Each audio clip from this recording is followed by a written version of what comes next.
স্বাগত খেলা ভিউজে। আপনাদের সঙ্গে আছি আমি আকাশ আহমেদ। আজ জানাবো দেশ বিদেশের আলোচিত খেলার আপডেট। প্রথম ম্যাচে হেরে বিদেশে সিরিজ জিতেছে বাংলাদেশ। ছক্কা হাঁকিয়ে পাক বোলারকে স্লেজিং এর জবাব তামিমের। নাসিরের সঙ্গে অভিযুক্ত কোচ 6 বছরের জন্য নিষিদ্ধ। চ্যাম্পিয়ন্স ট্রফির আগে ফখরের বাদ পড়ার কারণ জানালেন রিজওয়ান। বাবর আজমকে প্রোটিয়া স্পিনার শামসির চ্যালেঞ্জ। চ্যাম্পিয়ন্স ট্রফিতে সাফল্য পেতে ট্রটকে রেখে দিচ্ছে আফগানিস্তান।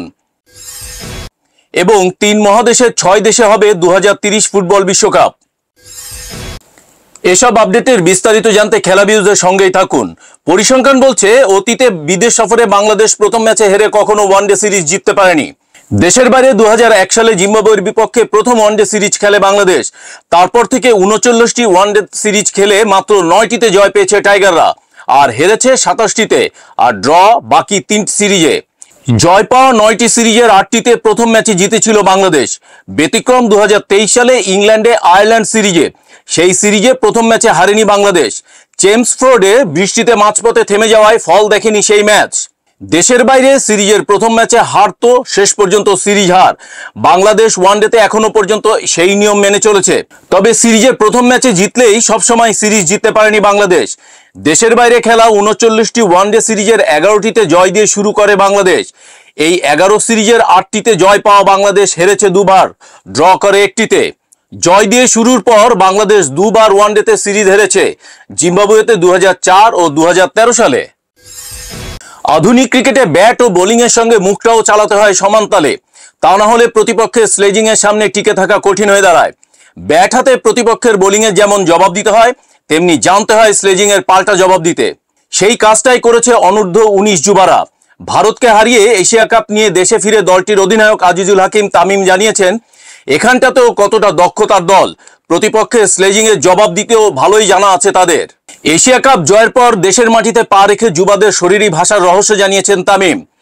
আর সেই রহস্য জানাতে গিয়ে উদাহরণ হিসাবে টেনে এনেছেন সেমিফাইনালে পাকিস্তানের বিপক্ষে ম্যাচের একটি মুহূর্তের স্মৃতি।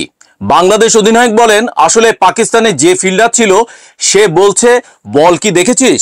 কারণ ফ্রি হিট বলটা আমি মিস করেছিলাম। পরে আমি যখন ছক্কা মারলাম তখন বললাম, তুই কি বল দেখেছিস? এটাই। অধিনায়কে যখন এমন আগ্রাসী, সেই দলের বাকি ক্রিকেটারদের উপরও তার আঁচ থাকবে, সেটাই স্বাভাবিক। যা দেখা গেছে পুরো টুর্নামেন্ট জুড়েই। প্রতিপক্ষ ভারত শক্তিশালী হলেও কোনো ছাড় দেয়নি বাংলাদেশ। প্রতিপক্ষের চোখে চোখ রেখে লড়াই করে আক্রমণাত্মক মানসিকতার দাপুটে জয় তুলে নিয়েছে। যা নিয়ে বাংলাদেশ অধিনায়ক বলেন, জয়ের জন্য একটু আক্রমণাত্মক মানসিকতার দরকার। পাকিস্তানের বিপক্ষে ম্যাচে তাদের স্লেজিং এর জবাব দিতে মারুফ ভাই এগিয়ে এসেছে। জিততে গেলে এসবের দরকার আছে। মাঠে প্রত্যেক খেলোয়াড়ই নিজের সেরাটা দিয়েছে, তাই আমরা সফল। উল্লেখ্য, কেবল নেতৃত্ব স্লেজিং নয়, ব্যাট হাতেও বাংলাদেশের সাফল্যের রূপকার তামিম। 2024 অনূর্ধ্ব 19 এশিয়া কাপে দ্বিতীয় সর্বোচ্চ 240 রান করেন আজিজুল তামিম, যেখানে তার গড় 80 ও স্ট্রাইক রেট 81.91। এক সেঞ্চুরির সঙ্গে 2টি 50 করেন মহাদেশীয় শ্রেষ্ঠত্বের টুর্নামেন্টে। আমিরাত ক্রিকেট বোর্ড ইসিবি দুর্নীতি বিরোধী আইন লঙ্ঘনের দায়ে সানি ঢিলন নামের এক ক্রিকেট কোচকে 6 বছরের জন্য নিষিদ্ধ করেছে বিশ্ব ক্রিকেটের নিয়ন্ত্রক সংস্থা আইসিসি। খবর ইএসপিএন এর। 2021 আবুধাবি টি10 লিগ চলাকালে ইসিবি দুর্নীতি বিরোধী আইন লঙ্ঘন করায় বাংলাদেশি ক্রিকেটার নাসির হোসেন সহ মোট 8 জনের বিরুদ্ধে অভিযোগ গঠন করা হয়। এর মধ্যে নাসিরকে জানুয়ারিতে 2 বছরের জন্য নিষিদ্ধ করা হয়েছে। চলতি বছরের আগস্টে নিষেধাজ্ঞার মুখে পড়েছেন টি10 লিগের দল পুনে ডেভিলসের 2 কর্ণধার কৃষাণ কুমার চৌধুরী এবং পরাগ সাংভি ও আমিরাতি ক্রিকেটার আশার জাইদি। এবার দলটির সাবেক সহকারী কোচ সানি ঢিলনকে শাস্তি দিয়েছে আইসিসি।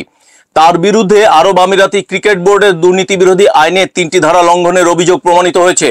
এর মধ্যে ম্যাচ ফিক্সিং এর চেষ্টা, দুর্নীতি বিরোধী সেলের কর্মকর্তাদের কাছে তথ্য গোপন এবং তথ্য দিয়ে সহায়তা জানাতে অস্বীকৃতির মতো অভিযোগগুলোর জন্য তার বিরুদ্ধে শাস্তিমূলক পদক্ষেপ নিয়েছে আইসিসি। গত বছরের 13 সেপ্টেম্বর সানিকে প্রাথমিকভাবে ক্রিকেট থেকে নিষিদ্ধ করে আইসিসি। তাই সেই সময় থেকেই তার শাস্তির সময়কাল হিসাব করা হবে। ধারণা করা হচ্ছিল চ্যাম্পিয়ন্স ট্রফির আগে দক্ষিণ আফ্রিকা সিরিজে দলে ফিরবেন তারকা ব্যাটার ফখর জামান, তবে শেষ পর্যন্ত সেটি হয়নি। আজ থেকে শুরু হওয়া দক্ষিণ আফ্রিকা সিরিজের দলে জায়গা হয়নি অভিজ্ঞ এই ব্যাটারের। তাহলে কি আর জায়গা হচ্ছে না ফখরের?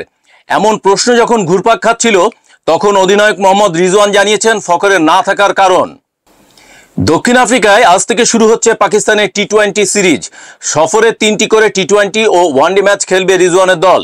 দক্ষিণ আফ্রিকায় কঠিন চ্যালেঞ্জ মাথায় রেখে এই সিরিজে ফিরেছেন অভিজ্ঞ ব্যাটার বাবর আজম, পেসার শাহিন শাহ আফ্রিদি ও নাসিম শাহরা, যাদের নিয়ে বেশ আশাবাদী রিজওয়ান। ফকরের না থাকা নিয়ে রিজওয়ান জানিয়েছেন তিনি অসুস্থ বলেই দলে নেই। তার মতে ফকর জামানের সঙ্গে কারো ব্যক্তিগত কোনো সমস্যা নেই। নির্বাচকরা এবং সবাই জানে সে একজন ম্যাচ উইনার। দক্ষিণ আফ্রিকায় পাকিস্তানের অতীত পরিসংখ্যান ভালো না হলেও এবার আশাবাদী রিজওয়ান। অতীতে আমরা কিভাবে পারফর্ম করেছি তাতে কিছু যায় আসে না।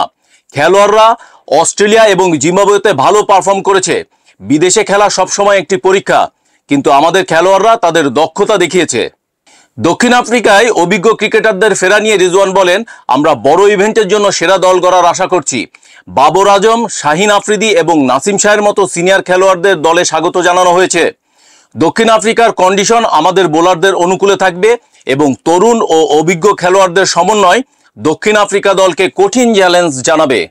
দক্ষিণ আফ্রিকায় অভিজ্ঞ ক্রিকেটারদের ফেরা নিয়ে রিজওয়ান বলেন, আমরা বড় ইভেন্টের জন্য সেরা দল গড়ার আশা করছি। বাবর আজম, শাহিন আফ্রিদি এবং নাসিম শাহর মতো সিনিয়র খেলোয়াড়দের দলে স্বাগত জানানো হয়েছে। দক্ষিণ আফ্রিকার কন্ডিশন আমাদের বোলারদের অনুকূলে থাকবে এবং তরুণ ও অভিজ্ঞ খেলোয়াড়দের সমন্বয় দক্ষিণ আফ্রিকা দলকে কঠিন চ্যালেঞ্জ জানাবে। খেলা ভিউজের বাকি অংশ পড়ছি আমি বিধান। ঘরে মাঠে পাকিস্তানের বিপক্ষে মঙ্গলবার 3 ম্যাচ টি-20 সিরিজের প্রথমটিতে মাঠে নামবে দক্ষিণ আফ্রিকা। বাংলাদেশ সময় রাত 10টায় শুরু হবে ম্যাচটি, যেখানে দুদলই জয়ে সিরিজ শুরুর ব্যাপারে আশাবাদী। তবে প্রোটিয়া স্পিনার তাবরেজ শামসির লক্ষ্যটা কিছুটা ভিন্ন। দলের সাফল্যের বাইরেও প্রতিপক্ষের সেরা ব্যাটার বাবর আজমকে কঠিন চ্যালেঞ্জ জানাতে চান এই স্পিনার। বর্তমানে ফ্র্যাঞ্চাইজি ক্রিকেটের দৌরাত্ম্য বাড়ছে, যে কারণে অনেক ক্রিকেটারই কেন্দ্রীয় চুক্তি থেকে দূরে রাখেন নিজেকে। ফ্র্যাঞ্চাইজি ক্রিকেট খেলতে এই পথ বেছে নেন।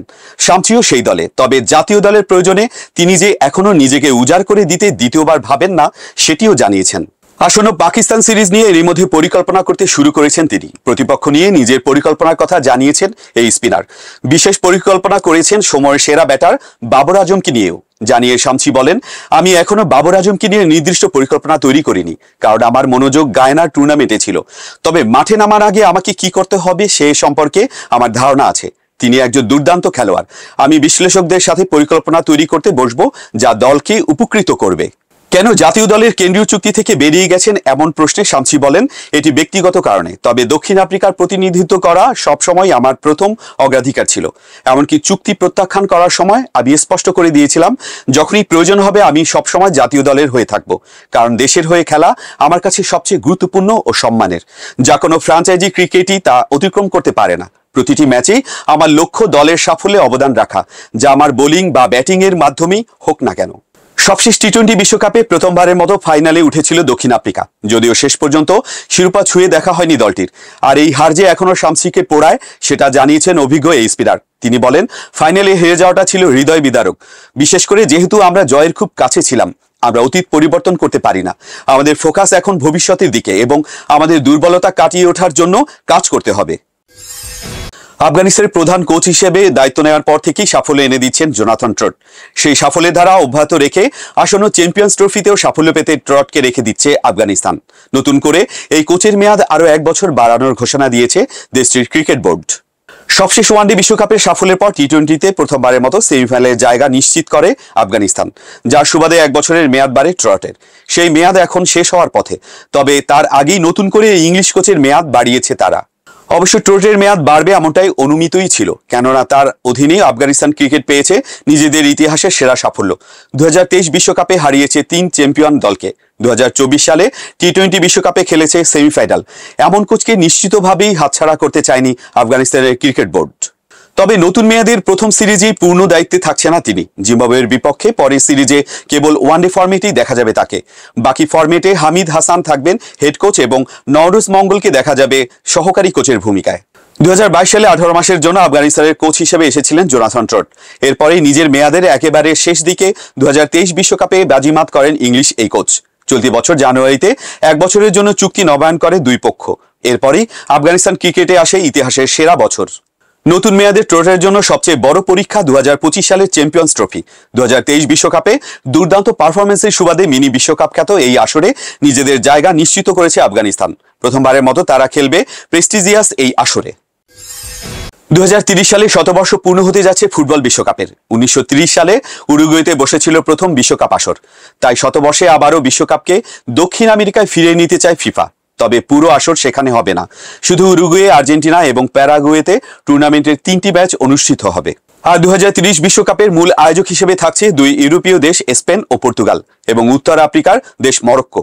শিগগিরই এই 6 দেশে 2030 বিশ্বকাপ আয়োজনের বিষয়টি আনুষ্ঠানিকভাবে জানাবে ফিফা।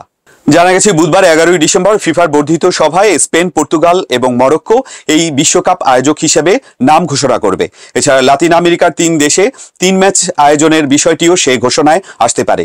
2030 বিশ্বকাপের মূল 3 আয়োজক দেশের মধ্যে শুধু স্পেনের পূর্ব অভিজ্ঞতা রয়েছে। 1982 সালে শেষবার এককভাবে বিশ্বকাপ আয়োজন করে।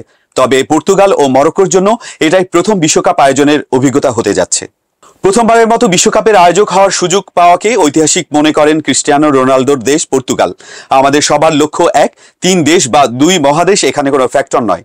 2030 বিশ্বকাপ হবে ঐতিহাসিক, সেটা সব দিক থেকে। 4 দশকেরও বেশি সময় পর বিশ্বকাপ আয়োজনের সুযোগ পেয়ে ধন্য স্পেন। 42 বছর পর যখন আবারও বিশ্বকাপ আয়োজনের সুযোগ পেয়েছি, তখন আমরা এটি স্মরণীয় করতে চাই। সহ আয়োজক আফ্রিকার দেশ মরক্কো চায় ইতিহাসের সেরা বিশ্বকাপ উপহার দিতে। তারা জানায়, আমাদের লক্ষ্য হলো ফুটবল ইতিহাসের সবচেয়ে সেরা বিশ্বকাপ আয়োজন করা। বিশ্বকাপের শতবর্ষে দক্ষিণ আমেরিকাও অংশগ্রহণ করবে। দক্ষিণ আমেরিকার ফুটবল সংস্থা বা কনমেবল ধন্যবাদ জানায় ফিফাকে। এটি দক্ষিণ আমেরিকার জন্য একটি বিশেষ মুহূর্ত, যেখানে একটি বিশাল উৎসব হবে। এই ছিল এখনকার মতো। খেলার আরো আপডেট জানতে চোখ রাখুন অফ স্পোর্টসের ফেসবুক পেজে এবং সাবস্ক্রাইব করুন অফ স্পোর্টসের ইউটিউব চ্যানেলে। অফ স্পোর্টসের সাথেই থাকুন।